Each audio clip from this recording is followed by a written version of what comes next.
బంగారం పోయింది, 15 తులాల పట్ట గొలుసులు పోయినాయి, 50,000 రూపాయలు పోయినాయి. నేను స్కూల్లో పని చేస్తాను, ఆయన అయ్యమ్మ పని చేసుకొని 4-5 నెలల పైసలు అట్లే పెట్టుకున్నా. ఏదో ఇంట్లో పని చేసి ఇక్కడ నోడుకొని కాలం గడుపుతున్నామంటే ఏం చేయాలండి ఆయన?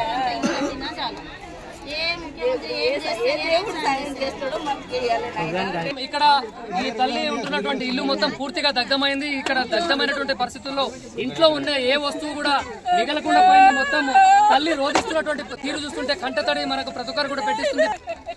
పిల్లాడు వచ్చాడు, పిల్లాడు సర్టిఫికెట్స్ కానివ్వండి, పిల్లాడు చదువుకుంటున్నటువంటి ఫీజుకు సంబంధించినటువంటి ఈ 50,000 రూపాయలు కూడా నగదు ఇంట్లో దాచుకున్నాను. నేను ఇంట్లో ఇంట పనిచేసి దాచుకున్నటువంటి పైసలు అయ్యా, నాకు ఏ దేవుడు కరుణ నుంచి కాపాడుతాడు అని చెప్తున్నటువంటి వైనం చూస్తున్నాం. ఇక్కడ ఈ సందర్భంలో ఈ అబ్బాయి కూడా కంటతడి పెట్టుకుంటూ ఏడుస్తున్నాడు. ఆ అబ్బాయితో మాట్లాడాలన్నా కూడా నాకు మాట రావట్లేదు. నాన్న నీ బాధ చెప్పుకుంటే ఏమైతుందంటే ప్రభుత్వానికి మాట్లాడు. నీ సర్టిఫికేట్లు ఉన్నాయా?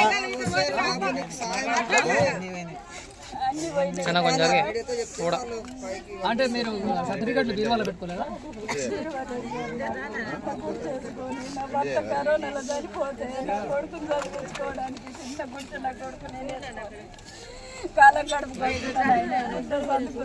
ఖచ్చితంగా ఆదుకుంటున్నామా గవర్నమెంట్, ఖచ్చితంగా ఆదుకోవాలి. ఆదుకున్న దాకా మేము మా ప్రయత్నం మేము చేస్తాము.